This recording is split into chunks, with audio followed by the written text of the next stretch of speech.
Poderíamos dizer que o psicopata é aquela pessoa que sabe a letra da música, mas não sente a melodia. Frase extraída do livro Mentes Perigosas.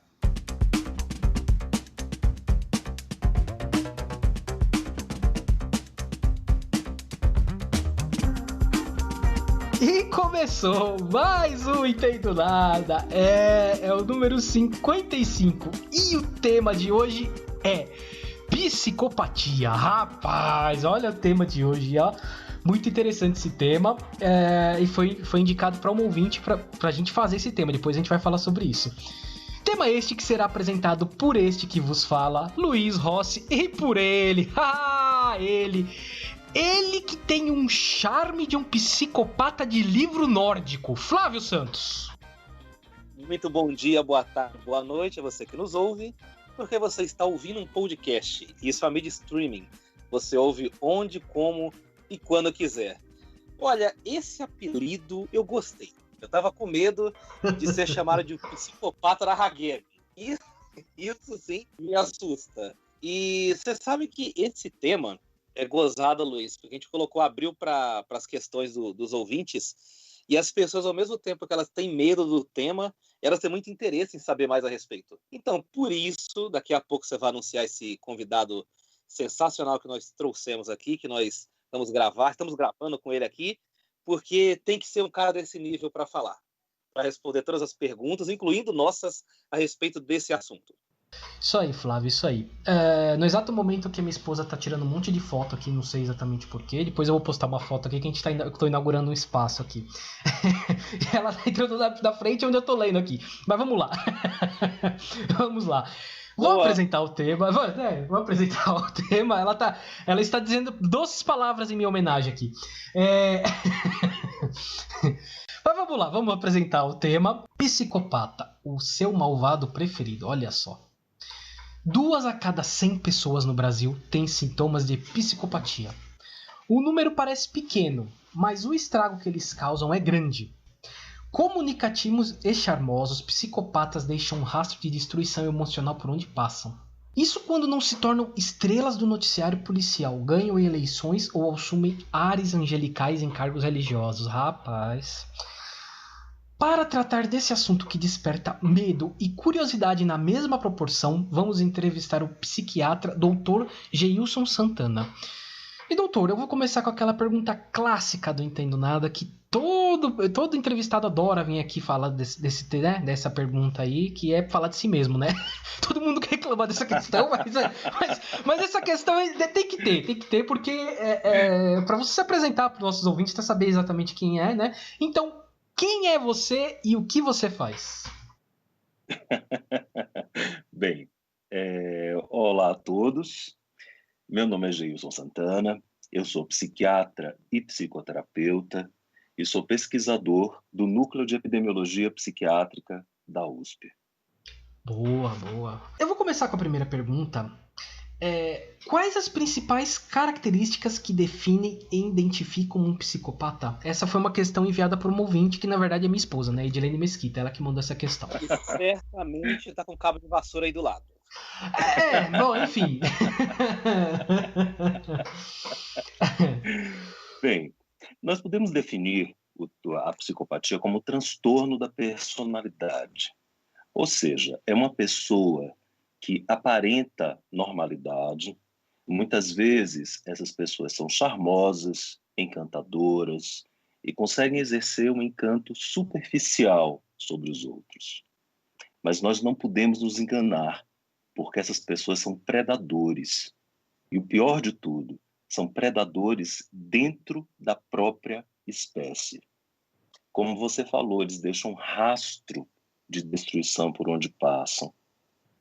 Então, diferente de outros animais que geralmente predam animais de outra espécie, o psicopata preda a sua própria espécie.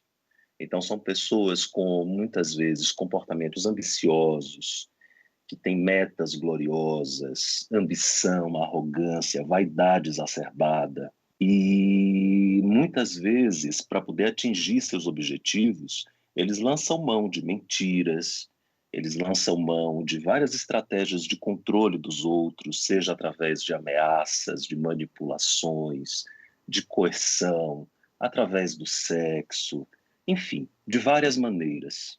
E eles não têm remorso do que fazem. Essa é uma característica central do psicopata. Ele é frio de alma, as suas emoções são superficiais, ele não sente medo, ele não sente tristeza, ele não sente remorso, ele não tem empatia pelos outros. E ele pode, em muitas situações, agir de maneira bastante cruel e insensível para com as outras pessoas. Uma coisa interessante é que nós temos no nosso cérebro 3 freios, vamos colocar assim de maneira genérica. Um freio emocional, um freio moral, que nos diz o que é moralmente correto, o que é moralmente errado, e um freio cognitivo, que diz para a gente, olha, se eu fizer isso, eu posso pagar uma punição. Então, o psicopata, ele, em geral, não tem freio emocional, ou seja, ele é frio de alma, ele não tem empatia, portanto, ele também não tem o freio moral, ele não julga determinadas condutas como erradas, feias, ele não tem o freio moral. Mas se ele tiver o freio cognitivo, esse psicopata pode ascender socialmente e ocupar cargos muito relevantes, porque ele sabe que se ele agir de forma impulsiva, de forma antissocial, de forma destrambelhada e claramente agressiva, ele pode pagar uma pena. Então, geralmente, ele é mais meticuloso. Então, a gente tem um espectro muito grande de psicopatas. A gente tem os psicopatas da comunidade, geralmente é um colega que quer puxar o tapete do outro para poder ascender na carreira e faz isso sem nenhum remorso, sem nenhuma consideração pelo colega. Nós temos os psicopatas do colarinho branco, os CEOs, não todos, obviamente, mas alguns CEOs, ou pessoas que ocupam cargos elevados em estruturas hierárquicas de empresas, e também na política. Esses geralmente são psicopatas que têm o freio cognitivo. Eles não estão nem aí para as emoções do outro, eles não sentem remorso, mas eles sabem que se eles fizerem determinadas coisas, eles podem ser punidos. Então, eles têm uma certa contenção, são mais manipuladores, eles são mais meticulosos. Agora, se o psicopata não tem nenhum dos 3 freios, não tem o freio emocional, não tem o freio moral, não tem o freio cognitivo, pode, por exemplo, resultar em serial killers, que são pessoas que saem matando outras pessoas a esmo, às vezes tem uma certa lógica em quem ele escolhe como vítima, enfim. Mas ele não está preocupado nem aí com as consequências dos seus atos. E às vezes são crimes até muito bárbaros. Então, esse basicamente é o cenário, né? A definição e alguns cenários onde a gente pode encontrar os psicopatas. Boa. Primeira pergunta já foi uma aula, hein, Flávio? Olha só. Viu? Se alguém estava pensando em fazer uma especialização em psiquiatria, em psicopatia, pode cancelar a matrícula. Hoje eu prometi. Eu fiquei com uma dúvida a respeito do seguinte, porque o senso comum, pelo que a gente vê em filme, vem documentário por aí, que o psicopata ele não tem nenhuma emoção, né? E como você bem explicou, eles são frios de alma. Mas ele não tem nenhuma emoção genuína. Por exemplo, o psicopata tem um plano lá maquiavélico de manipular alguém. E aí esse plano não dá certo. Ocasionalmente ele pode ficar triste por isso? Ou ele só tem uma frustração mais racional, por assim dizer? Ele falou, não, isso aqui não deu certo, eu falhei intelectualmente e vou tentar de uma outra forma. Ele fica triste? Então, isso depende do grau de psicopatia. A psicopatia não é um fenômeno presente ou ausente, luz ou escuro, sim ou não. Ele tem graus. Então, o psicopata que tem um grau menor de psicopatia, ele pode ter, sim, algumas emoções. Mas, em geral, o que a gente observa são emoções em estado bruto. Não emoções, sentimentos, melhor dizendo, como amor, tristeza, saudade, isso não. Eles têm emoções em estado bruto, raiva, ira, especialmente quando eles são descobertos. Ou então, especialmente quando um outro psicopata está tentando invadir o espaço dele. Então, ele tem explosões de ira, de raiva, de querer destruir o outro. Agora, a depressão, quando acontece, mostra que o grau de psicopatia dessa pessoa não é tão alto. E isso, inclusive, é um fator positivo para o tratamento, que mostra que essa pessoa não é tão psicopata assim. E se ela tem depressão, se ela tem tristeza, esse pode ser um caminho para nós, profissionais da saúde, tentarmos uma reabilitação. Doutor, eu gostaria, até aproveitando o ensejo, você falou de graus de psicopatia, e por coincidência já é a próxima pergunta, que também é de Edilene Mesquita. Quais são esses graus de psicopatia? Então, existem diferentes propostas para classificar a psicopatia. A mais aceita nos meios científicos e também aceita, por exemplo, no FBI para poder classificar os indivíduos com comportamento antissocial e psicopatas, e também aqui no Brasil nós utilizamos muito, é uma escala chamada PCL, PCL-R. É uma escala que foi feita por Robert Hare. É uma escala que tem uma pontuação que vai de 0 a 40 pontos. 0 significa que aquela pessoa não tem nenhum traço, nenhuma característica de psicopatia, enquanto que 40 pontos a pessoa tem o máximo grau de psicopatia possível. Então, a psicopatia a gente não divide como leve, moderada, grave, a gente divide como, na clínica e na pesquisa, como a partir dessa graduação. A gente não segmenta presente ou ausente, leve, moderado, grave. A gente fala tem psicopatia e a sua pontuação é de tanto. E nessa escala, a gente avalia duas coisas fundamentalmente.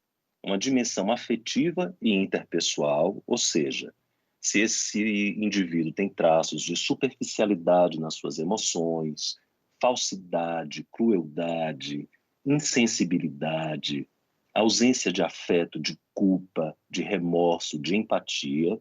E a outra dimensão diz respeito ao estilo de vida e ao comportamento antissocial. Portanto, se ele tem uma conduta instável, se ele é irresponsável, fica mudando o tempo todo de empregos, mudando o tempo todo de relacionamentos, trata mal os filhos, se é impulsivo, se tem um estilo de vida antissocial, ou seja, de cometer crimes. Então, essas são as duas dimensões avaliadas por essa escala. Então, quanto maior a pontuação, maior o grau de psicopatia do indivíduo. E em termos científicos, a gente considera a psicopatia a partir de 30 pontos nessa escala. Você falou de tratamento, falou da escala, né? Sim, psicopatia tem cura? Psicopatia não tem cura. A psicopatia é como um defeito de hardware. A pessoa nasce psicopata. É diferente de outras situações que a gente pode comentar, como sociopatia, que é um termo que eu não utilizo muito.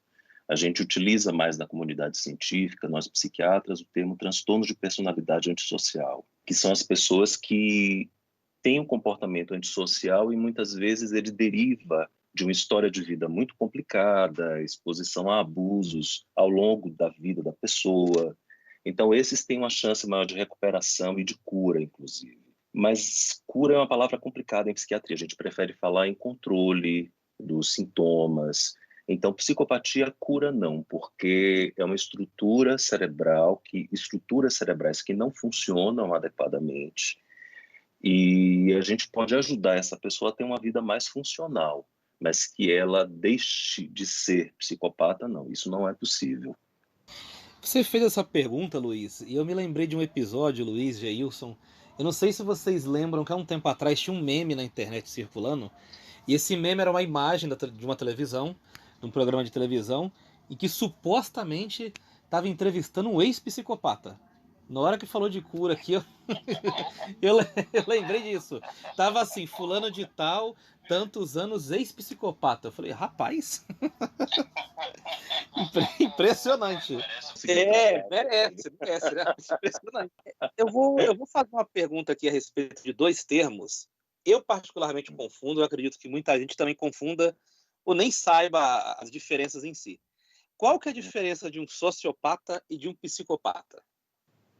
Então, inicialmente, esses termos serviam para diferenciar a causa daquele comportamento.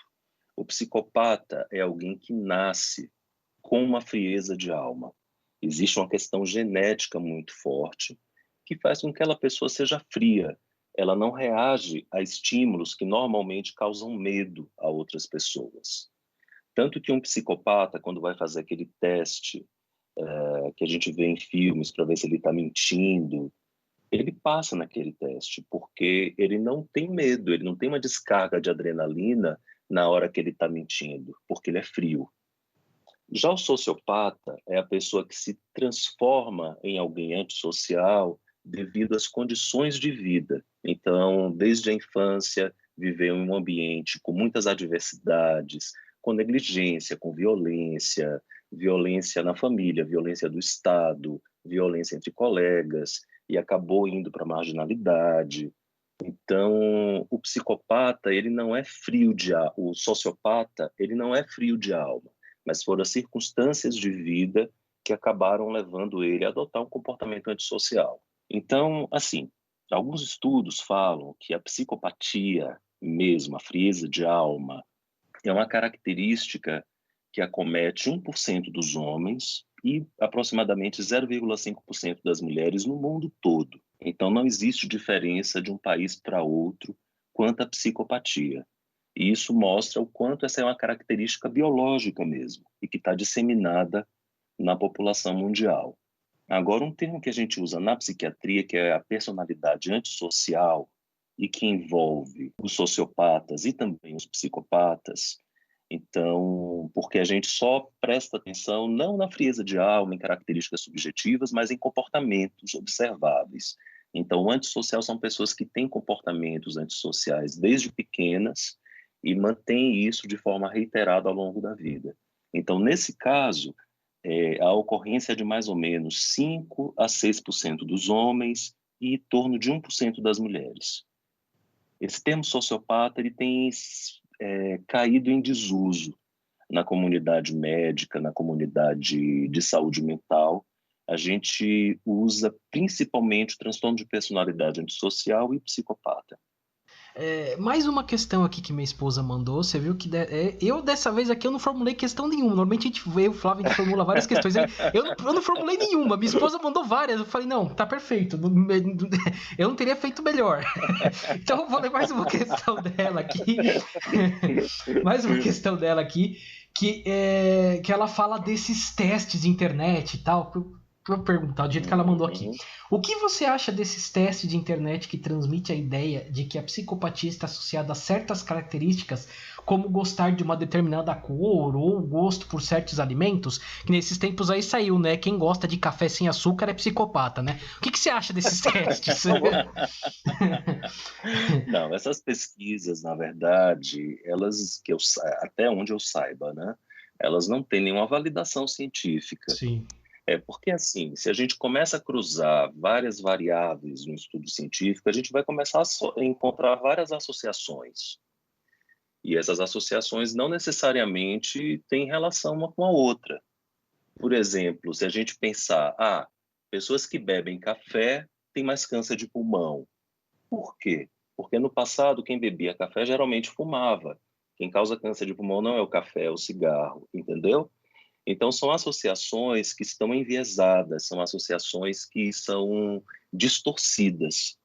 Então, eu não me arriscaria a dizer que essas pesquisas são pesquisas bem embasadas do ponto de vista científico. Então, se você gosta de café sem açúcar, não tenha medo, você não é psicopata por causa disso. Me aliviou, viu? Porque eu só tomo café sem açúcar. Deu um alívio aqui, não sou psicopata, ufa. Ainda bem. Pode fazer a próxima, Flávio. Eu tava preocupado até com o adoçante agora, né? O adoçante... Será que o adoçante da marca fica no meio termo? Então, a depender da marca do adoçante, pode até ser. Tem que ser psicopata para tomar alguns. Olha, eu vou fazer uma pergunta aqui. Inclusive, a gente vai falar bastante dessa pessoa no final do programa, mais para frente, que é a Eli Bernardes, que foi a pessoa que deu a ideia do programa, né? Mas enfim, a gente vai contar depois como foi construído. Ela fez a seguinte pergunta: é lógico afirmar que pessoas atraídas por psicopatas possuem também traços de psicopatia? Ó, a maioria de nós somos atraídos por psicopatas num primeiro momento. Porque os psicopatas, em geral, são pessoas muito charmosas, sedutoras, elas falam o que a gente quer ouvir, são pessoas que transmitem um ar de grandeza, que têm acesso a coisas que os meros mortais não têm acesso. Então é um discurso muito envolvente. Só que logo em seguida a gente começa a perceber que algumas coisas não encaixam, que as emoções que essa pessoa transmite são emoções superficiais. Ele não demonstra carinho, afeto, não demonstra que curte essas conquistas que ele tem. E aí ele começa a ter, ou ela, eu falo ele porque a maioria são homens, né? Eles começam a ter comportamentos de manipulação do outro e de mentiras contumazes. Então, pessoas normais já começam a ficar com a pulga atrás da orelha e se afastam. As pessoas que tendem a ficar com psicopatas, geralmente são pessoas que também têm algumas características de personalidade que são disfuncionais. Não necessariamente são pessoas psicopatas também. Podem ser psicopatas, mas podem ter outros transtornos de personalidade, como personalidade borderline, ou uma personalidade mais passiva, dependente, enfim. Mas, em suma, quem geralmente persiste um relacionamento com um psicopata também é alguém que tem algum problema a ser investigado. Bom, essa questão aqui a gente até imagina qual é a resposta, né? Porque se é da Eliane Bernardes também. Se as nossas instituições médicas e prisionais lidam de maneira adequada com psicopatas. Então, aqui no Brasil, nós temos uma dificuldade muito grande em lidar com pessoas com transtorno de personalidade antissocial, com psicopatas. São poucos os centros que estudam pessoas com essas características, geralmente são centros relacionados a universidades, mas esses pacientes, eles podem ser encontrados em vários outros ambientes. Por exemplo, é muito comum em clínicas de álcool e drogas, muitos pacientes serem psicopatas, na verdade. E também em hospitais clínicos gerais, uma parcela dos pacientes também são psicopatas. E lá eles não recebem um tratamento adequado. Pelo contrário, imagina que no hospital psiquiátrico a gente tem pessoas que são frágeis pela própria condição da doença, e alguém deprimido, alguém ansioso, e o psicopata que está querendo chegar e dominar seu predador dentro daquela situação. Então é como se fosse uma raposa num galinheiro. Então é isso que a gente observa aqui no Brasil. Mas geralmente o psicopata, ele não procura tratamento por conta própria, porque ele não acha que ele tem algum problema. Ele geralmente procura tratamento quando ele tem algum problema no trabalho e corre risco de demissão, ou ele cometeu um crime e quer se safar, então muitas vezes eles fingem que são esquizofrênicos, eles fingem que tem algum outro transtorno psiquiátrico. Então, ou então, por exemplo, quando eles abusam de crianças ou cometem violência contra as mulheres, e aí eles são referenciados para serviços de psiquiatria forense então, por conta própria, eles não procuram. E em relação à prisão, na verdade, o psicopata, quando ele comete um crime, ele não deveria ser enviado para a prisão. Ele deveria ser enviado para instituições de custódia, que antes nós chamávamos de manicômios judiciários. Por quê? Porque ele é uma pessoa que tem um problema de saúde. A psicopatia é um problema de saúde. Então, antes de tudo, ele deveria estar em um ambiente onde ele recebesse cuidados profissionais da área da saúde.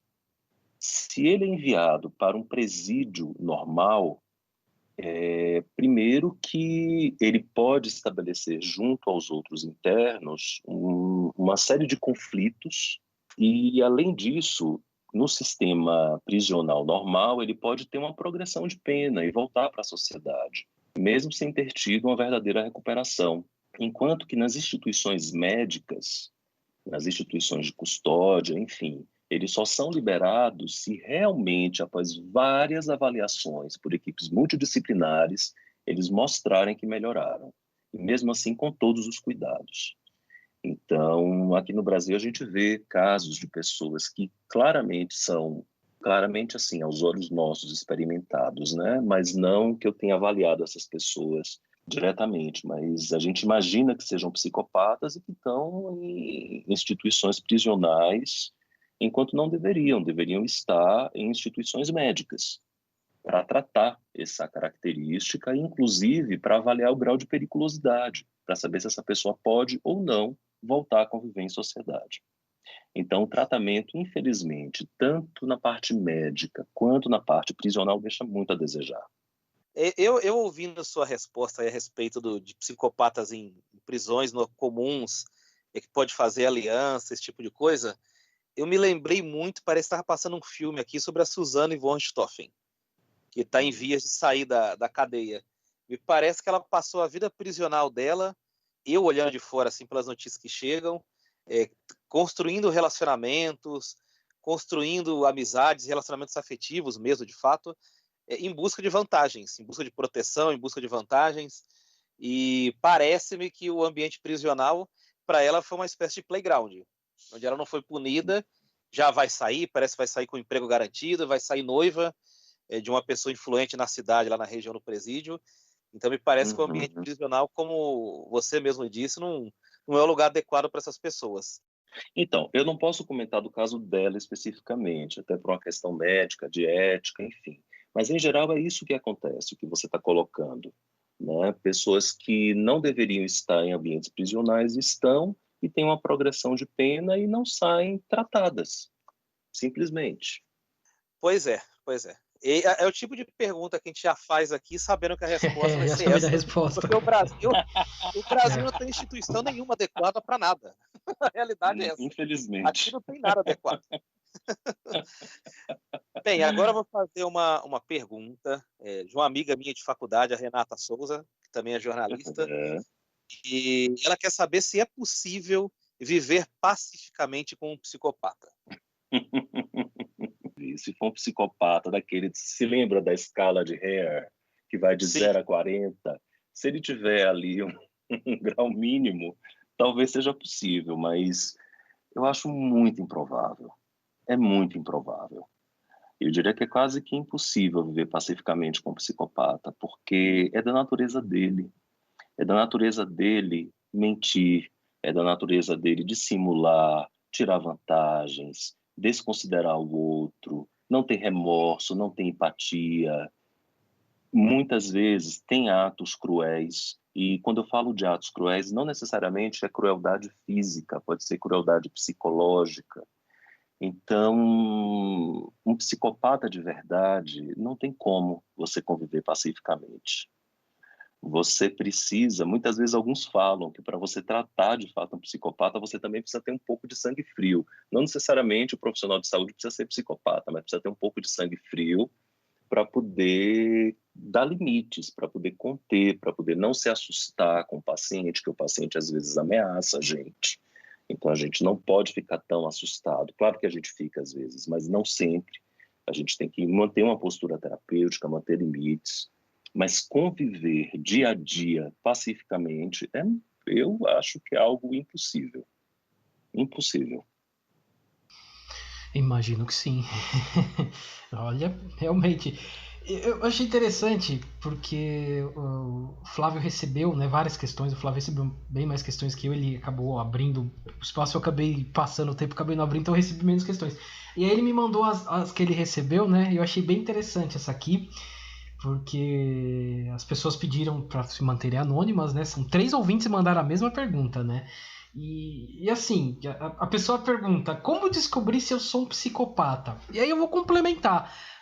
Um psicopata, ele consegue se perceber assim? Ele consegue se perceber como uma pessoa diferente? Ou o que ele está fazendo é realmente errado? Não, o psicopata, geralmente, ele se percebe diferente, mas ele se vangloria dessa diferença.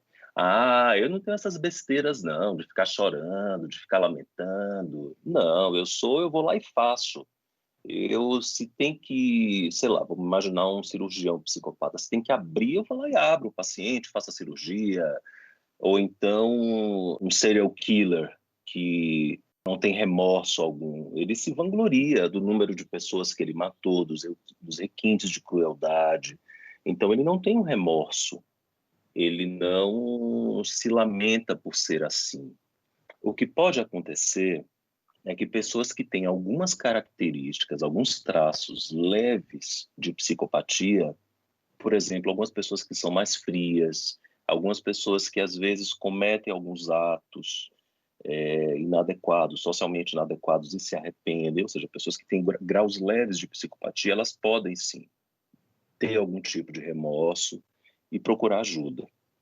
Então, se você percebe que você tem uma tendência a ser frio, a não empatizar tanto com o outro, não sentir, empatizar significa sentir a dor que o outro sente.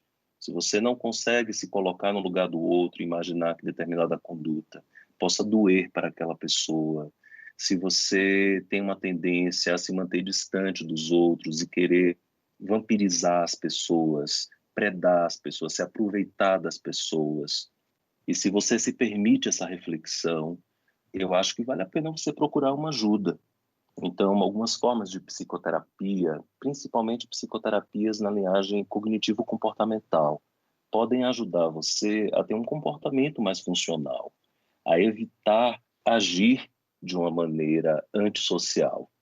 Uma coisa é uma pessoa ser fria de alma, não ter remorso, ter uma tendência a se aproveitar dos outros. Outra coisa é a pessoa passar a fazer medidas e condutas e comportamentos antissociais. Então, na psicoterapia, a gente tenta evitar que a pessoa dê esse passo em direção a uma conduta antissocial. Ela vai continuar sendo fria de alma. A gente tenta ajudar ela a imaginar o que se passa na mente do outro, o sofrimento do outro, mas basicamente a gente evita que ela cometa atos antissociais. Então, o ideal é, se você perceber alguma coisa assim, é procurar uma terapia, ir atrás de um psicólogo, né? Pra pelo menos tentar entender, ver se é isso mesmo, né, doutor? Claro, claro. E outras vezes também não se trata de uma pessoa fria de alma, psicopata, mas alguém que sofreu situações muito difíceis na vida e até como uma forma de autoproteção, ela se fecha. Ela se fecha do mundo, ela evita contato com outras pessoas. Então, muitas pessoas acham que essas pessoas são psicopatas, né? Pessoas que não gostam muito de interação com o outro, que se afastam. Isso é uma outra coisa. Isso aí geralmente são pessoas que têm fobia social ou então, por consequência de um trauma, se afastam. Outra coisa é o psicopata que já nasce frio de alma. Mas mesmo esse, se for um grau leve, se perceberem essas características, podem procurar ajuda. Agora, um psicopata de verdade, aqueles com uma pontuação bem elevada de psicopatia, eles só vão procurar ajuda especializada se eles estiverem fugindo de algum problema. Ou porque ele bateu nos filhos e foi denunciado para o Estatuto da Criança e do Adolescente, se tem alguma pendência com a justiça ou no trabalho. Então, essas pessoas acabam buscando a gente com o objetivo de se livrar de um problema, não porque querem realmente um tratamento. Essa pergunta aqui, eu acho que ela, assim, é um drama para muita gente, é uma preocupação de muitos pais, mas eu acho que ela ficou mais à baila aí, mais em debate, depois de um filme que eu vou falar aqui, que é Precisamos Falar sobre o Kevin. Eu vou falar nas dicas culturais sobre esse filme. E eu queria saber de você, doutor, como descobrir se o meu filho ou filha é psicopata? E descobrindo isso, como que eu devo agir ao longo da vida dele?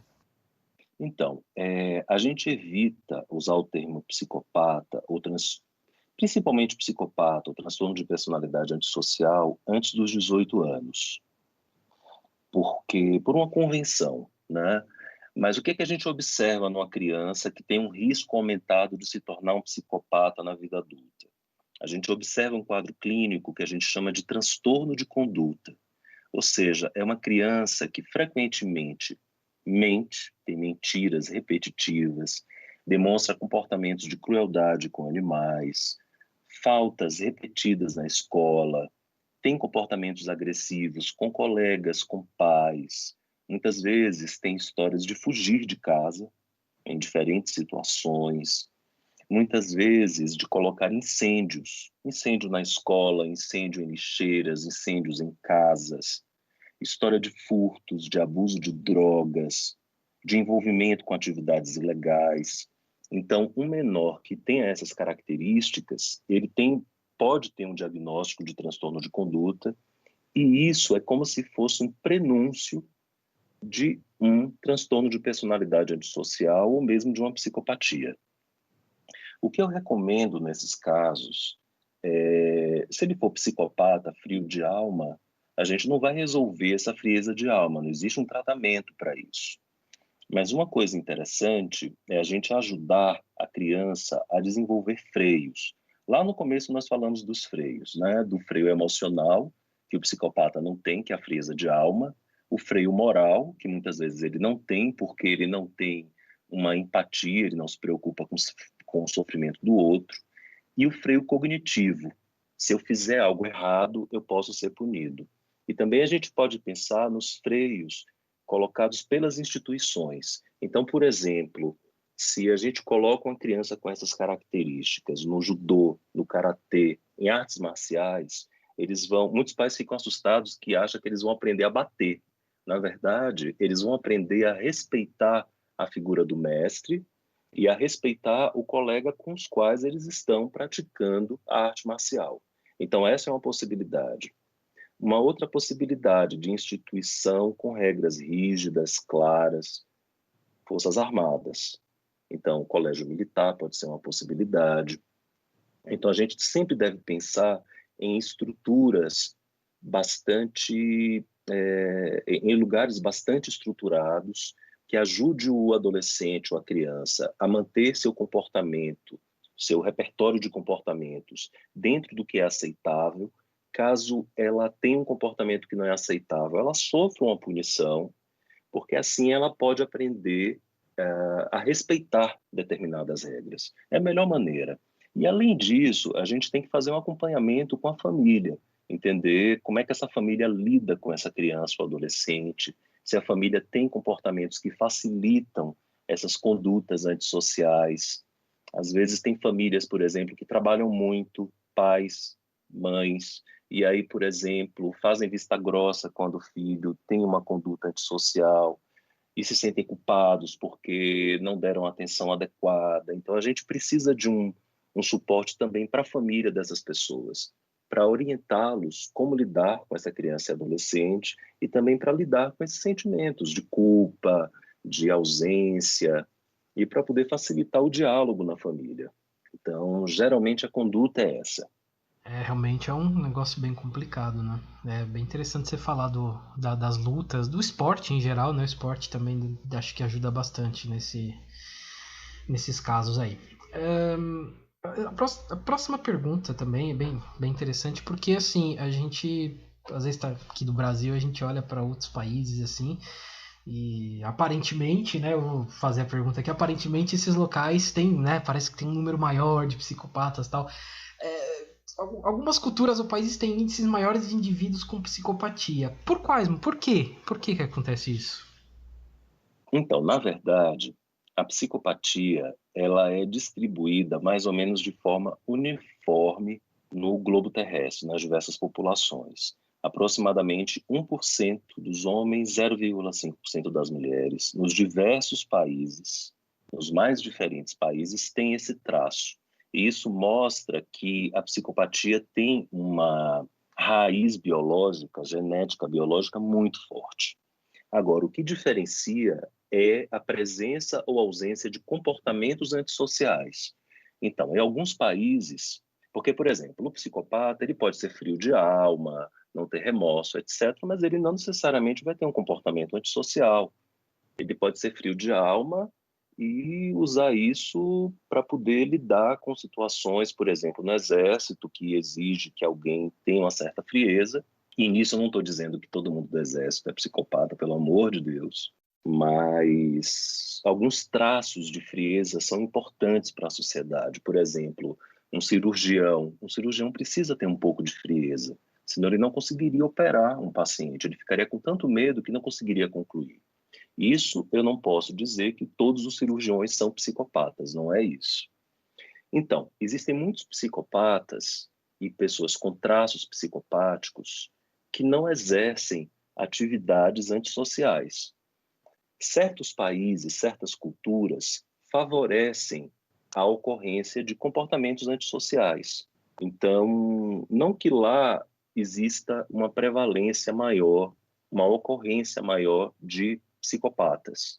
A presença de psicopatas é igual no mundo todo, mas chama a atenção que em alguns países esses psicopatas têm mais facilidade em desenvolver atividades criminosas, atividades de delinquência, atividades antissociais. Então, isso sim, o comportamento antissocial varia. Tem culturas países que isso é muito mais acentuado do que outros.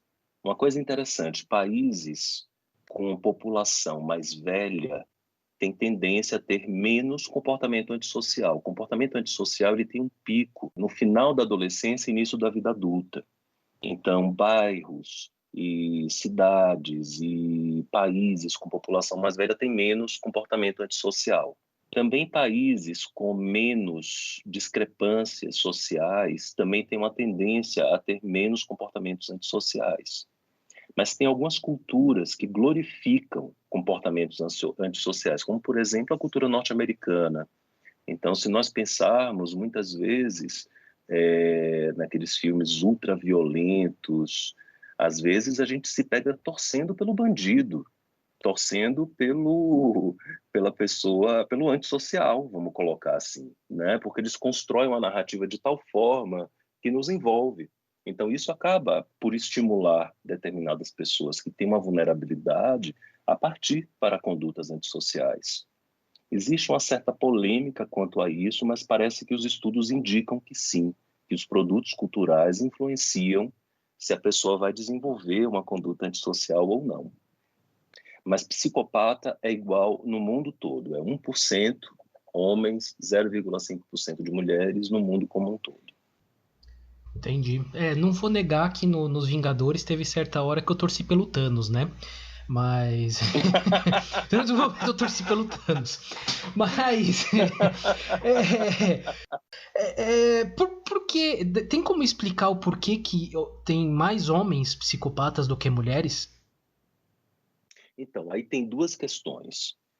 Primeiro, que existe uma questão que a gente não pode descartar, que é uma distorção cultural. A gente tende a achar que mulheres psicopatas não é uma coisa comum. Isso é um erro, talvez, da comunidade científica, e a gente acaba classificando uma mulher psicopata ou antissocial como tendo um outro transtorno, um transtorno de personalidade borderline, muitas vezes. A gente acaba dando um outro diagnóstico. Então, existem certos estereótipos relacionados ao gênero que fazem a gente pensar, não, essa mulher ela não é psicopata, ela é border. Mas quando a gente vai ver direitinho os critérios, é uma mulher psicopata, né? Então, existem esses estereótipos culturais. Uma outra questão também é que os homens, e aí já tem algumas teorias que falam das questões biológicas e dos hormônios, como testosterona, que favorecem um comportamento mais agressivo. Então, justificaria, até certo ponto, porque mais homens são psicopatas do que mulheres. E, além disso, o papel de gênero. Então, na nossa sociedade e em muitas outras, o homem é o machão que vai lá, que resolve coisas, enquanto a mulher é mais frágil.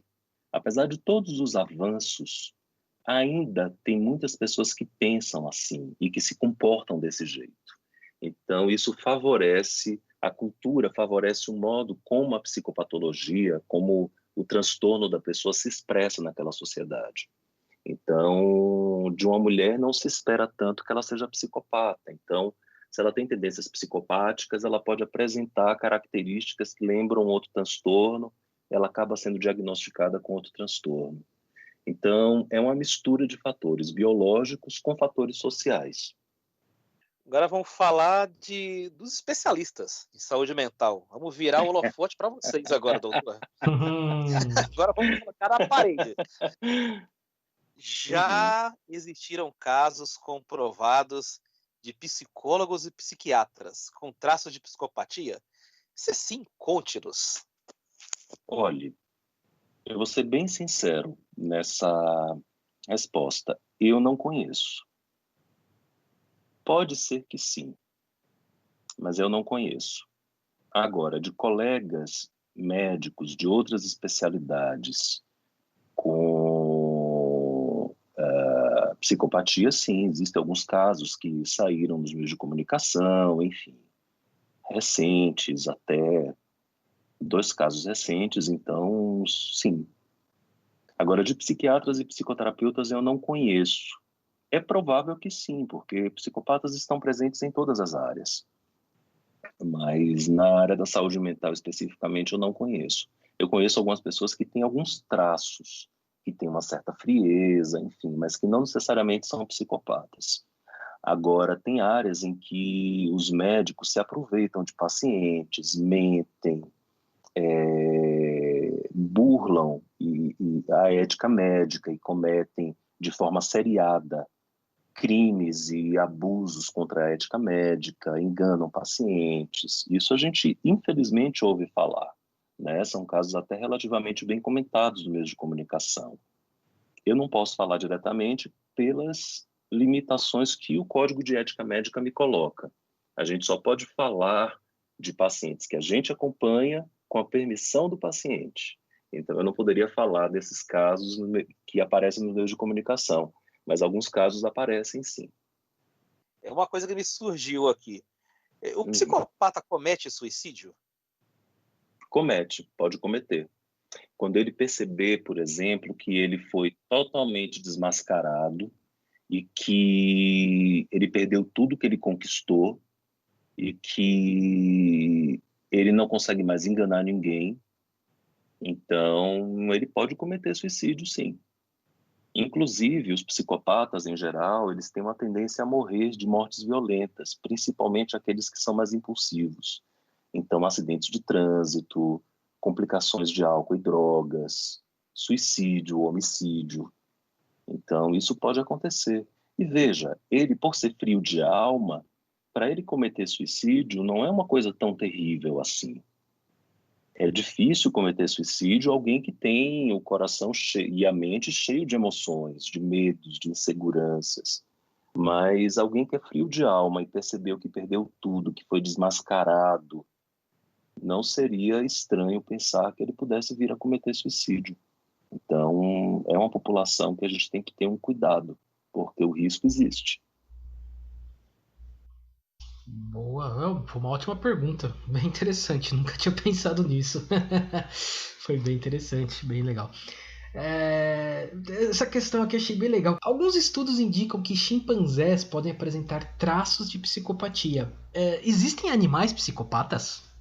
Esses estudos, nós chamamos de estudos etológicos, né? Quando nós estudamos determinados comportamentos em animais para poder entender melhor os comportamentos em humanos. Então, os chimpanzés mostram alguns traços de psicopatia, por exemplo, uma insensibilidade em relação ao outro, uma indiferença em relação ao outro, um egocentrismo.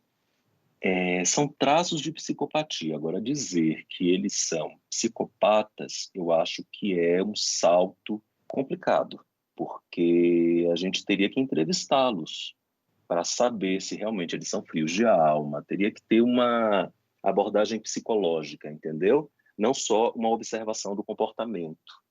Então, porque a psicopatia ela tem esse comportamento antissocial, mas ela também tem esse componente subjetivo, das características subjetivas que são avaliadas em uma entrevista. E a gente não tem como perguntar para um chimpanzé se ele é frio de alma, se ele tem emoções. É tudo muito inferido a partir da observação. Então, dizer que são psicopatas não dá, mas que tem traços de psicopatia, sim. Alguns chimpanzés têm. Daria, por exemplo, para fazer um exame de imagem no cérebro de um chimpanzé? Aliás, de ser humano também. Dá para detectar com o exame de imagem a psicopatia? Então, a frieza de alma ela está muito relacionada a uma estrutura chamada amígdala. A amígdala cerebral não é a amígdala da garganta. A amígdala da garganta, justamente para não ter para as pessoas não se atrapalharem, hoje em dia ela é chamada cientificamente de tonsila. Quando a gente fala de amígdala cerebral, ela é uma estrutura que surgiu nos mamíferos e ela serve para indicar perigos. Então vamos imaginar que o mamífero estava numa situação e aí de repente ele ouve um barulho que pode ser um predador, então a amígdala dispara uma reação para que ele lute com aquele predador ou que ele fuja daquele predador. Essa estrutura foi tão importante que ela foi passada para outras espécies ao longo da evolução. Então, nós humanos temos uma amígdala que funciona muito bem. Então, por exemplo, quando a gente se assusta com algo, o nosso coração dispara, a nossa respiração fica ofegante. O que é que acontece? A amígdala detectou um perigo no meio e desencadeou uma resposta para fugir ou para lutar. E tanto para fugir quanto para lutar, a gente precisa de oxigênio no sangue, o sangue tem que estar bem oxigenado, então a gente respira muito rápido, o coração bombeia muito rápido, então a frequência cardíaca aumenta, a gente sente palpitação, e o sangue é desviado das vísceras para os músculos. Então, às vezes, dá um pouco de frio na barriga, e o sangue vai para os músculos, para justamente os músculos trabalharem nesse processo de luta ou de fuga contra o perigo. Então, tem algumas pessoas que a amígdala funciona demais, então ela desencadeia respostas de medo e de ansiedade de uma maneira muito excessiva, e aí já caracteriza quadros de ansiedade, por exemplo, ou outros transtornos. Já no caso do psicopata, ele tem uma amígdala que praticamente não dispara. Por isso que ele é frio de alma. Ele não sente medo. Ou raramente ele sente medo. A amígdala dele dispara muito pouco. Então, assim, se a gente faz um estudo com uma pessoa, a gente, muitas vezes, esse estudo ele não tem poder para mostrar e dizer, olha, a amígdala dessa pessoa funciona pouco, ele é psicopata. Mas se a gente junta um grupo de psicopatas e um grupo de pessoas normais e compara a ativação da amígdala em situações de medo durante o exercício, durante a ressonância magnética funcional, a gente vê que existe uma diferença entre grupos. Além disso, algumas outras regiões, por exemplo, regiões relacionadas à empatia, por exemplo, a diferenciar quando uma dor é uma dor provocada por acaso ou é uma dor intencional que é provocada pelo outro. Então, o cérebro dos psicopatas acende, ou seja, é ativadas regiões diferentes de pessoas que são controles normais. Mas esses exames, eles só servem para pesquisa, eles não servem para diagnóstico. Porque às vezes a pessoa, o exame individual, ele não tem um poder para poder dar o diagnóstico. Ele serve quando há um conjunto de exames comparando um grupo de pessoas de tamanho X para ver diferenças. E aí assim a gente consegue ir avançando na ciência. Pode ser que no futuro a gente tenha exames para diagnosticar, mas por enquanto os exames servem para pesquisa. Eu quero saber de você, doutor, uma pergunta ligada diretamente à sua rotina. Uhum. Você já atendeu psicopatas? E como que foi a experiência? Uma vez eu atendi um psicopata. Eu vou falar de uma coisa de uma maneira bastante geral, porque eu não posso falar sobre pacientes dando dicas, né? Mostrando ou falando coisas que possam identificar. Então, foi um paciente que, bem aquela história, né? De inicialmente ser alguém bastante encantador, uma conversa muito legal, um cara muito bacana, mas depois eu vi que ele estava mentindo muito no processo de terapia, e aí eu descobri que ele estava precisando de uma licença para o trabalho, e ele queria essa licença até se aposentar. Então, quando eu confrontei ele sobre isso, ele virou um monstro. Ele me xingou, ele queria me bater, ele pegou a cadeira, levantou com a intenção de jogar a cadeira em mim, e eu tive que responder, olha, peraí, cara, nada disso. Aqui a gente não está para atos de agressão, a gente está aqui para conversar. Então eu te perguntei, então eu coloquei ele na parede para poder testar mesmo, para ver se era um psicopata. Agora, se a pessoa tem medo de sofrer agressão, todos nós devemos ter, obviamente, mas tem pessoas que têm mais medo e menos, então não deve provocar um psicopata, porque ele pode ficar muito agressivo. Esse foi um fato que ele não buscou tratamento. Ele disse que buscou tratamento porque ele queria melhorar como pessoa, mas na verdade ele queria se afastar do trabalho. E outros casos que estão bastante comuns, por exemplo, eu atendo também crianças e adolescentes. Eu atendo crianças, adolescentes e adultos. Então, muitas vezes, tem crianças e adolescentes que foram vítimas de violência doméstica. E a gente chama a família para conversar e a gente vê que, na verdade, o pai ou a mãe ou ambos são psicopatas. Então, é uma situação bastante delicada, porque nós, profissionais de saúde, ficamos muito expostos. A gente, sempre que tem uma criança e adolescente vítima de violência, ou que não está indo na escola, enfim, a gente precisa notificar o conselho tutelar, nós somos obrigados. E nesse caso, o pai, a mãe, enfim, quem toma conta da criança e é psicopata pode ficar muito nervoso e pode ir ao nosso consultório e nos agredir e até nos matar. Infelizmente, existem casos de psiquiatras e de psicólogos que foram assassinados. Alguns por pacientes ou familiares psicopatas, alguns por noivos e esposos extremamente ciumentos e que eu acho que devam ser psicopatas também, e que acreditavam que a terapeuta estava levando a esposa a se separar dele, ele foi lá e matou a colega. Então, é muito difícil, a gente precisa ter muito cuidado quando a gente percebe essa dinâmica psicopática. O ideal nesses casos é a gente encaminhar a criança ou adolescente para uma instituição, porque aí se dilui. Não sou eu que acionei o conselho tutelar, foi a instituição que acionou, entendeu? Então, a gente não fica tão exposto, mas é um perigo. É um perigo. O pior é que o psicopata a gente não detecta muitas vezes no primeiro momento, a gente detecta depois, porque no começo eles são charmosos e falam coisas que a gente quer ouvir e são encantadores, têm histórias interessantes. Aí depois que começa a vir as histórias de comportamentos antissociais, então é bem difícil. Boa, boa, realmente é complicado, hein? Complicado, Não é para né? qualquer Olha. um tratar. Não, não é, Não é não para é qualquer um mesmo. tratar. É muito difícil, é muito Olha, difícil, é muito difícil. eu imagino, viu? Eu imagino sim. Bom, a gente tá terminando a primeira parte aqui da entrevista, né? Mas ainda tem mais uma questão. E essa a gente deixou pro nosso Ixo Não Existe, né? Eu vou chamar aqui o Ixo Não Existe e a gente vai pra questão. Como especialista, eu posso garantir: isso não existe. Bom, o Ixo Não Existe, para quem tá ouvindo pela primeira vez, nada mais que a gente normalmente traz alguma fake news, alguma coisa que foi debatido na semana para dizer por que é fake news ou por que não é, ou alguma coisa que inventaram, algum boato tal.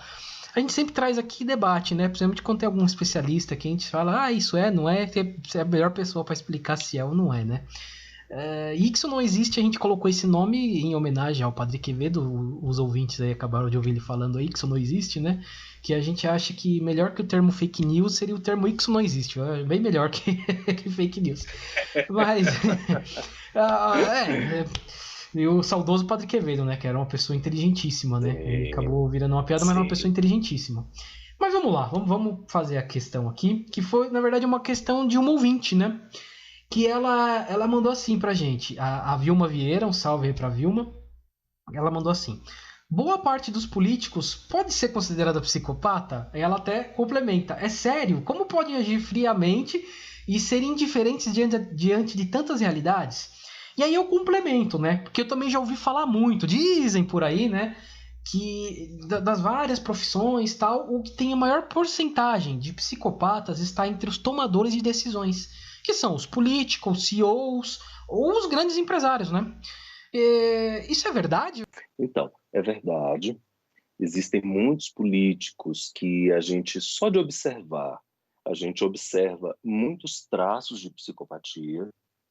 Claro que para fazer um diagnóstico a gente precisaria avaliar aquela pessoa em um ambiente de consultório, mas só de observar a gente observa que são traços que estão bastante disseminados em determinados estratos da sociedade. Se a gente lembrar, psicopata geralmente é vaidoso, arrogante, ambicioso, tem sede de poder. Então, os psicopatas mais inteligentes, eles conseguem ascender na escala social. Os psicopatas que não têm um freio cognitivo são aqueles que viram serial killers e ficam como assassinos em série e não conseguem ascender. Mas aqueles que têm um refinamento e inteligência, eles conseguem manipular as pessoas durante muito tempo, enganar, fazer com que as pessoas ajam de acordo com o que elas querem. Então, é muito comum a gente ver em topos de hierarquias, em profissões executivas, também entre políticos, alguns traços de psicopatia bastante proeminentes. Então, infelizmente, isso acontece, mas também, por outro lado, existem muitos políticos que não são psicopatas ou que não têm traços de psicopatia tão evidentes. Então, a gente não pode também achar que todos têm características psicopáticas, não. Uma boa parcela tem, mas nem todos. Boa, boa. É isso, né, Flávio? Olha, foi uma grande entrevista, viu? Até o Wix não existe aí, que foi meio diferente, né, esse aqui. Normalmente a gente traz aqui uma notícia para ser desmentida e essa foi confirmada, né? Normalmente é o contrário. Essa foi confirmada.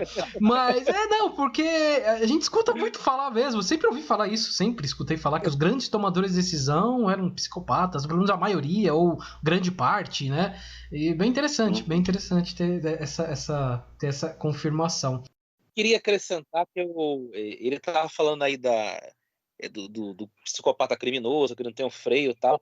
Eu me lembrei de uma entrevista que eu vi há muitos anos atrás de um delegado, desse delegado que vive no Cidade Alerta, no Datena, dando entrevista, eu não lembro exatamente qual, desses famosos.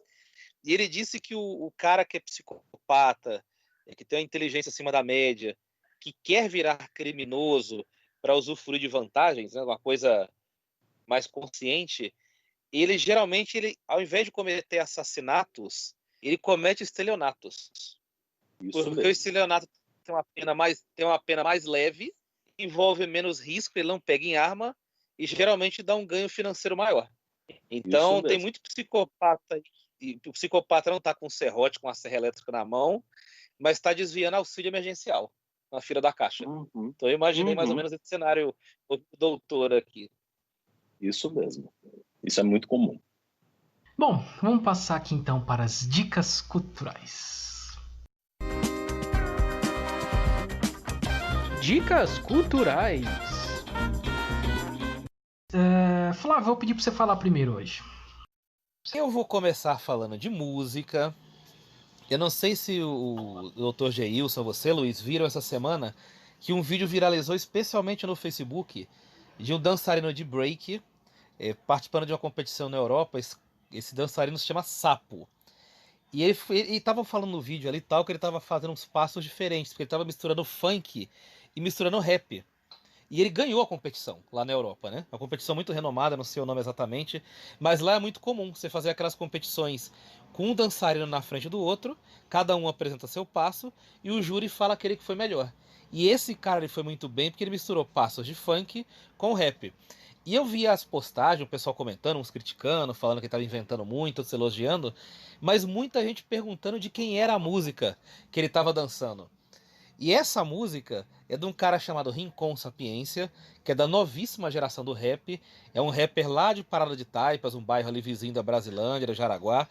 E esse rapper, ele já está misturando na música dele elementos de funk e rap. Se você colocar o clipe dessa música para ver no YouTube, você vai ver que tem um pouco de batida de funk na introdução, depois tem aquele grave típico do rap, tem alguma coisa de atabaque ali, de influência do candomblé também, mas eu acho que ouvir Rincon Sapiência é ouvir também um pouco da tendência que está se desenhando no futuro aí do cenário musical brasileiro. mistura de ritmos, quebra de tribos e coisas cada vez mais emaranhadas. Também tem uma dica de um filme, que foi um filme que eu falei lá no meio do programa, que é Precisamos Falar sobre o Kevin, que é um filme novo, mas pode dizer que é um clássico sobre o gênero, que mostra a história de uma mãe de família solteira, que tem uma criança, e a criança apresenta traços assim, como o doutor disse, de ter algum transtorno voltado para a psicopatia. Eu não vou dar aqui um spoiler e contar o que acontece no decorrer do filme, mas ele apresenta todos aqueles indícios, todos aqueles sintomas que indicam que na adolescência, na vida adulta, ele será um psicopata. Que ele vai apresentar de maneira mais clara quando estiver na adolescência e na vida adulta. Então assista esse filme, é um filme bem produzido, é um filme bem feito, com bons diálogos. Eu estava pesquisando aqui pro programa a respeito do filme, e eu estava lendo os diálogos são muito bons, cara, são muito inteligentes. Então fica essa dica para quem quer se aprofundar no assunto, para quem quer saber um pouco mais. Precisamos falar sobre o Kevin, e depois, para dar uma relaxada, ouça Rincon Sapiência Ponta de Lança. Boas dicas, boas dicas. Eu não conheço a música, vou procurar. Agora que você falou, vou até procurar depois. E o filme é bom. Bom, eu trouxe um livro aqui que já é um clássico, né? Que esse aí realmente vendeu bastante, fez bastante fama, virou filme na Suécia, virou filme nos Estados Unidos, né? Que é o livro Os Homens que Não Amavam as Mulheres, né? Esse é um clássico, a trilogia Millennium, né? Do Stieg Larsson, do falecido Stieg Larsson. Bom, basicamente é o repórter, né, que acaba se juntando com a hacker, que é a Lisbeth Salander, né, que é eu acho uma das melhores personagens, assim, de livros que eu já li, uma das melhores personagens já criadas. Eu acho muito bem elaborada essa personagem da Lisbeth Salander. E ele, o jornalista, ele tá com um problema financeiro, ele pode ser preso, tal. Então, uma família convida ele para fazer uma investigação para descobrir se ele acha alguma parente que sumiu já há alguns anos. E nesse meio tempo vai se descobrindo que tem algumas coisas estranhas nessa família, tal. Enfim, não vou falar muito mais aqui, que senão é spoiler, né? O primeiro livro dessa trilogia trata realmente de um personagem lá que é um psicopata no fim, né? Os outros dois tratam mais da história da Lisbeth Salander. Eu recomendo que vocês leiam os três, porque é muito bom. Eu vou falar só dos Homens que Não Amavam as Mulheres, que é o primeiro, porque tem. Mas se você ler o primeiro, você vai querer ler os outros dois. É muito bom, muito bom. Eu acho assim, eu sempre falo que eu gostaria de, se eu pudesse apagar alguns livros que eu já li para poder reler de novo e sentir aquelas coisas que eu senti lendo, eu adoraria fazer isso. Esse é um livro que eu faria isso, fácil. Essa trilogia eu faria isso fácil, muito bom. O outro livro que eu tô trazendo aqui não tem nada a ver com o tema, mas tem a ver com o que a gente tá passando aqui, né? Estamos gravando aqui em setembro de 2020, com vários problemas, passando a pandemia, né? A pandemia tá aí ainda, muita gente acha que não tá, mas tá aí ainda. E estamos num problema agora que o arroz está ficando mais caro, alguns produtos alimentícios estão ficando mais caros, tem muita gente falando em inflação, ao mesmo tempo a economia caiu por causa da pandemia, então tem gente que fala para imprimir mais dinheiro para ver se melhora, enfim, uma bagunça na economia que, olha, o brasileiro conhece muito bem. Então eu tô lendo um livro que se chama Crash, Uma Breve História da Economia, do Alexandre Versinassi, acho que é assim que se fala o nome dele. Ele é da Super Interessante. E ele escreveu esse livro em 2011. Então, na época desse livro, ainda ele pegava o Brasil no momento de alta, né? Mas ainda assim vale a pena, porque ele explica de uma maneira tão fácil o que é o dinheiro, o que é a inflação. Ele dá exemplos assim muito interessantes. Ele fala da criação do dinheiro, como que a gente lida com o dinheiro, porque a gente acredita tanto num pedaço de papel, né? Porque afinal é um pedaço de papel, né? Aliás, hoje nem é mais um pedaço de papel, é um pedaço de plástico, que é um cartão, ou bits, né? Tipo, você tá ali mexendo na sua conta, bits, você transfere bits. E como a gente acredita nisso, a inflação, ele dá um exemplo muito legal de inflação, porque ele pega uma crise na Roma Antiga, a crise da República de Weimar, né? Na Alemanha entre guerras, uma crise logo no pós-Segunda Guerra na Hungria e a nossa crise que a gente teve aqui nos anos Sarney, né, na década de 80. E como tudo isso foi igualzinho, da mesma maneira, o começo, início e fim. Lá do Império Romano Antigo até chegar aqui no Brasil, né, do Sarney. E fala dos grandes crashes também, de 29, do primeiro grande crash, pelo menos que a gente sabe, econômico, que tinha a ver com Bolsa de Valores, que foi a crise das tulipas no século XV na Holanda, olha só. Então, muito legal, um livro muito legal de se ler. Eu tô terminando de ler ele, é muito bom, muito prático, você aprende bastante sobre dinheiro. E no momento que a gente está passando aqui, que tá subindo o preço, sobe a inflação, sobe, não sobe, eu acho que é uma boa aula para a gente entender o porquê que essas coisas acontecem. E é isso, doutor. Agora são as suas dicas. Então vamos lá, olha, tem um livro que eu indico que se chama A Parte Obscura de Nós Mesmos. Esse livro foi escrito por uma francesa chamada Elisabeth Roudinesco. Ela é uma psicanalista e historiadora, e ela fala de como esses traços de perversão, de psicopatia, em maior ou menor grau, está presente em cada um de nós. Então, essa dica vai especialmente para aquelas pessoas que fizeram as perguntas, que estavam preocupadas. Será que eu tenho psicopatia? O que é que eu devo fazer? Então, são características que fazem parte da humanidade, em maior ou menor grau. O problema é quando elas estão presentes em um grau muito acentuado. E por falar em um grau muito acentuado, eu gostaria de lembrar de um filme que mostra um caso muito grave de psicopatia, que é O Silêncio dos Inocentes. No Silêncio dos Inocentes, o personagem principal, Hannibal Lecter, é um psiquiatra que é psicopata e que está preso, violentíssimo. Uma agente do FBI, que é interpretada por Jodie Foster, passou a acreditar que ele poderia ajudá-la na solução de um crime, uma vez que o Hannibal Lecter é extremamente inteligente. Mas é um filme que causa uma angústia muito grande, porque as cenas de violência são bem marcantes. Mas é um filme que, apesar de ser feito em 1991, já tem um certo tempo, mas marcou uma geração, e até hoje, quando eu assisto, eu fico bastante mexido com ele, né? Quando a gente entende a mente de um psicopata grau 40 na escala PCLR, né?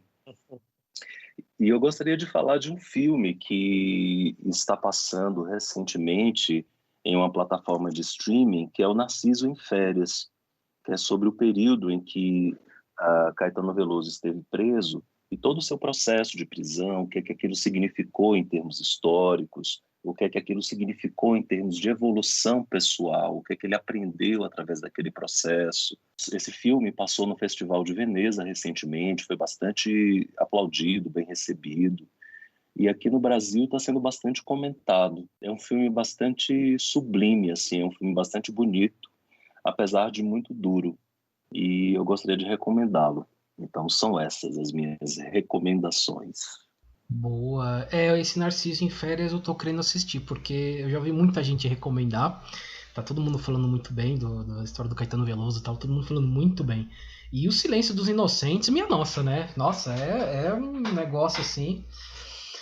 Olha, assim, Silêncio dos Inocentes e o Seven, pra mim, são dois filmes que bons demais. Nossa, o negócio é muito bom.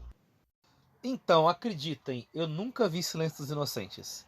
Eu essa semana eu quase assisti. Aí eu coloquei Anthony Hopkins na busca do Amazon. E aí apareceu um outro filme dele e eu acabei assistindo outro, que é Presságios de um Crime. Eu não sei se vocês já viram esse filme. É um filme que ele é um tipo de vidente e ele coloca a mão nos cadáveres e consegue ver o que aconteceu antes do assassinato. E consegue descobrir os assassinos assim. Sim. Mas Silêncio dos Inocentes, eu não ter assistido, é uma grande falha cultural minha, porque é uma coisa um tema que eu gosto, que eu adoro. Todos esses filmes dessa linha eu já assisti todos. Seven, todas. Pode me chicotear, me espancar, eu entendo. Mas assim, eu sempre me preparo pra ver. Lição de casa. E eu sei, eu tenho que tomar vergonha na cara. Mas eu me preparo pra assistir e não assisto. Ele tá na minha lista aqui de favoritos há tempos e não vejo. E o Narciso em Férias, eu tô com vontade de assistir porque eu acho a propaganda muito bem feita. Eu acho que o comercial que tá passando na Globo é muito legal. É muito legal, é muito bem feito. E aí, com a sua descrição, então, eu vou colocar aqui na minha agenda, vou programar para assistir também. Assista Silêncio dos Inocentes, velho. Assista. E assista a meio que continuação dele, que é acho que é Dragão Vermelho, né? O nome do filme, se eu não me engano, do Silêncio dos Inocentes. Acho que é Dragão Vermelho. Que é a continuação. Nossa, é fantástico. Olha, realmente, na hora que você falou Silêncio dos Inocentes aqui, até pintou. Eu falei, nossa, esse filme é... Faz um tempo que eu não assisto, vou até pegar pra assistir. Mas é isso. Vamos agora para os salves, chamegos e sapatadas. Salves, chamegos e sapatadas. Bem, eu tenho uns salves aqui que é de uma pessoa que nós já entrevistamos, que é o Luiz Fidelis, o maestro Luiz Fidelis, né? Tivemos 2 entrevistas, né? Porque, veja só, ele é maestro e síndico profissional também. A gente falou sobre música com ele, sobre síndico profissional. E a namorada dele, que é a Flora, ela falou que tá ouvindo muito a gente, baixou tudo lá, tá ouvindo todos os episódios nossos e tá adorando, falou que adora a gente, acha muito legal de ouvir. Então, tô mandando um salve pros 2, né? O Luiz Fidelis veio falar pra mim, que é a namorada dele. Ela até queria ter mandado uma questão pra entrevista anterior, mas já tinha passado, a gente já tinha feito a gravação, então não dava mais pra ela mandar. Então, mais um salve pra vocês 2, muito obrigado por estar ouvindo a gente aí, continua ouvindo, né? E Flávio Santos, hoje eu tenho aqui um especial pra Maristela Rossi, mais conhecido como minha mãe. Porque hoje, no dia que nós estamos gravando, é o aniversário dela. Hoje é aniversário da minha mãe. Dia 15 de setembro, aniversário da mãe. Parabéns. 60 anos, 60, olha lá. 60 anos. Maravilha. Nosso ouvinte VIP. Mandando parabéns. Nosso ouvinte Golden. É o ouvinte Golden. Não, esses ouvintes aí tem lugar garantido, né? Tem, né? Sempre vai... Tem lugar garantido. Então, parabéns pra minha mãe. Muitos anos de vida. Mais uns 60 aí pela frente. Pelo menos. E, infelizmente, tô aqui em Indaiatuba. Ela em São Paulo. Não vai dar pra gente se ver agora, né? Mas é isso aí, mano. Parabéns. E quando ela for ouvir, já passou o aniversário. A gente vai lançar, acho que na sexta. Mas, então, já deixando os parabéns. Já mandei parabéns pra ela. Já fiz a ligação de vídeo antes de gravar, que já mandei. Mas é isso aí. Parabéns. E é isso, Flávio. Pode mandar seus salves aí. Quero mandar um beijão também para dona Maristela Rossi. E é legal porque, além dela acompanhar nosso trabalho, ela sempre manda perguntas bacanas. Principalmente nas lives. Ela sempre participa das lives, assiste, sempre manda perguntas bacanas. Um beijão para ela.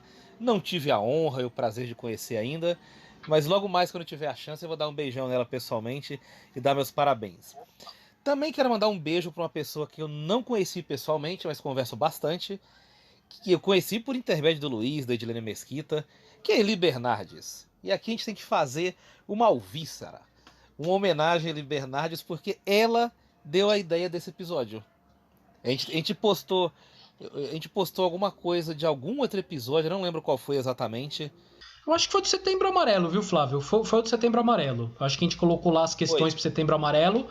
E aí eu acho que ela veio falar, vocês podiam fazer um também sobre psicopatia e tal. Eu falei, tá aí uma boa ideia. Exato, aí ela colocou a ideia, a gente começou a produzir, a montar, a pensar no episódio.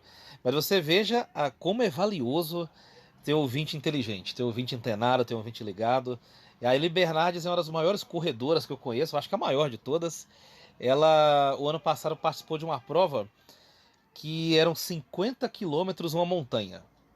E ela já está inscrita para a próxima maratona. E ela me convidou para participar. Ela acha que eu sou o Chuck Norris, alguma coisa assim, né? E eu não sei se eu teria condição de sobreviver, mas eu prometo pensar no caso. Então eu quero mandar um beijão para ela, obrigado pela participação. Eu quero mandar também um beijo para Maiara Azevedo, nossa ouvinte também. Boa. Quando a Eli Bernardes comentou isso na postagem, ela também disse que gostaria muito de ouvir sobre o tema, deu sugestões e tal. Então eu quero mandar um beijão pra ela. Boa, ótimos salves aí. Você sabe, né, doutor? A minha mãe já deve ter tido contato com psicopatas, porque ela trabalha no CAPS infantil, né? Às vezes ela conta lá algumas coisas que acontecem lá, então depois você fala, nossa, realmente tem coisas bem complicadas, falando de crianças e adolescentes, né? Você fala, olha... Mas é isso, doutor. Vou abrir agora o espaço para você mandar seus salves, seus abraços e fazer o seu jabá. Então, Maristela Rossi merece 2 beijos, pelo aniversário e pelo trabalho que ela desenvolve, porque Sim. não é fácil. CAPS infantil é um trabalho bastante complexo. Então, querido, uma grande admiração, muita força, muita coragem, muita felicidade para você. Eu gostaria também de mandar um beijo para uma comunidade, que é a comunidade de Sapopemba. Nós estamos fazendo um trabalho lá no Hospital das Clínicas de ajudar essa comunidade, que é uma comunidade que está sendo uma das mais afetadas pelo Covid aqui em São Paulo.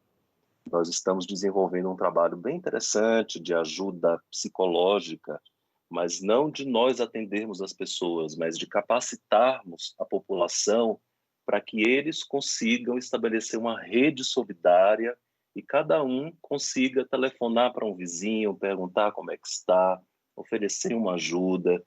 Então, a gente acredita muito nesse fortalecimento dos laços comunitários para enfrentarmos um momento muito difícil que toda a humanidade está enfrentando. Então, não podemos enfrentar isso isolados, mas criando laços, nos aproximando de pessoas que amamos, oferecendo ajuda e nos sentindo acolhidos. Então, eu mando um grande beijo tanto para a comunidade de Sapopemba quanto para a equipe da doutora Laura Andrade, lá do Hospital das Clínicas, que está desenvolvendo esse trabalho fantástico. Sapopemba, que é o bairro com o maior número de mortes por Covid aqui em São Paulo. Sim, sim, isso mesmo. Se eu não me engano, há uns 15 dias atrás passou a barreira de 500 mortos por Covid em Sapopemba. É o bairro com o maior número de mortes em São Paulo, infelizmente. Então, nós estamos tentando ajudá-los a mitigar essa situação tão drástica. Nossa, eu não sabia não, não imaginava não. Muita gente acha que a pandemia acabou, né? Não, não acabou não. Mas tudo bem, né? Muita gente acha, né? Infelizmente não acabou. Bom, vamos para o encerramento, mas antes eu vou passar nossos canais de contato aqui, que é o e-mail entendonadapodcast@gmail.com, o nosso Facebook, que é o Entendo Nada Podcast, o Instagram, que é o @entendonadapodcast, o Twitter, que é o @entendonpodcast, porque já tem alguém usando Entendo Nada lá. Não dava para eu escrever Entendo Nada Podcast, tive que dar um jeito aqui, foi Entendo N Podcast, tá aí. Estamos em várias outras plataformas também, estamos no YouTube. A pandemia atrapalhou um pouquinho aqui a nossa logística, o Flávio, que a gente queria sair e fazer alguns vídeos, logo vai ter lá. Porém, as lives que a gente tem feito no Instagram, além do nosso IGTV, também estão no YouTube. Então, você pode procurar live lá, vai ter umas lives. E também a gente põe o podcast, o som, também no YouTube. E além do YouTube, estamos no Spotify, estamos no Apple Podcast, iTunes, Google Podcasts, enfim, seu agregador preferido aí é só procurar lá, Entendo Nada Podcast. Curte lá que toda semana tem alguma coisinha aparecendo aí pra vocês. E é isso, Flávio, foi uma aula, hein? Foi uma aula. Eu quero dizer que esse mês a gente fez 2 episódios maravilhosos. Semana passada a gente gravou com a doutora Keline Dório sobre suicídio. E hoje a gente está falando de psicopatia. Então, no mês do Setembro Amarelo, a gente fez aí 2 episódios dedicados à saúde mental, a questões de saúde mental. A gente está muito feliz. Quero agradecer muito ao Dr. Geilson por dar o espaço na agenda dele, né? O cara é mega concorrido, atende até tarde da noite. E semana passada ele tinha dado a entrevista, ele tinha ficado afônico. Aí ele falou, não dá, tal. E eu falei para ele, não, você é o cara, você eu espero 2, 3 semanas. Porque não tem problema, a gente joga para outra semana. Porque é difícil achar um profissional com esse currículo, com essa didática. Quando a gente acha, a gente espera, não tem nenhum problema. Então eu quero agradecer muito pela atenção, pela gentileza, pelo carinho e pela entrevista de hoje, que foi espetacular. Geralmente as pessoas abordam de maneira muito sombria o tema, mas eu acho que você teve a capacidade de abordar com a seriedade necessária e deixou muito leve para quem está ouvindo. Então foi o tom perfeito. Quero agradecer muito pela entrevista. Eu fico muito feliz pelo convite e também por ter conseguido tratar de um tema que realmente é um tema difícil, mas de uma maneira compreensível, sem alarmismos, sem criar celeumas ou preocupações desnecessárias. e esclarecer a população. Nós somos muito carentes de informações válidas, né? Então, nesses momentos de fake news, o que mais a gente precisa é de informações bem pautadas, sérias, bem fundamentadas. Então, agradeço a todos, agradeço a paciência de vocês por terem me convidado e também aos dos ouvintes, e fico à disposição para tirar qualquer outras dúvidas. Muito obrigado, muito obrigado. Como o Flávio fala sempre, né? O podcast na verdade foi um pretexto para a gente receber algumas aulas grátis, né? E hoje foi mais uma. Hoje foi mais uma. Realmente foi muito bom o tema. Eu tô pensando a gente pegar um episódio desse aqui e vender como aula. Boa. Eu acho que seria Boa. Uma maneira de fazer um dinheiro aí. Mas é isso, gente. Muito obrigado, doutor, por ter aparecido aí. E pode ter certeza que iremos conversar mais, viu? Pode ter certeza que chamaremos para algumas outras entrevistas, sim. É isso, gente. Valeu, muito obrigado. É isso, Flávio. Vamos nessa? Bora! Fumos! Valeu!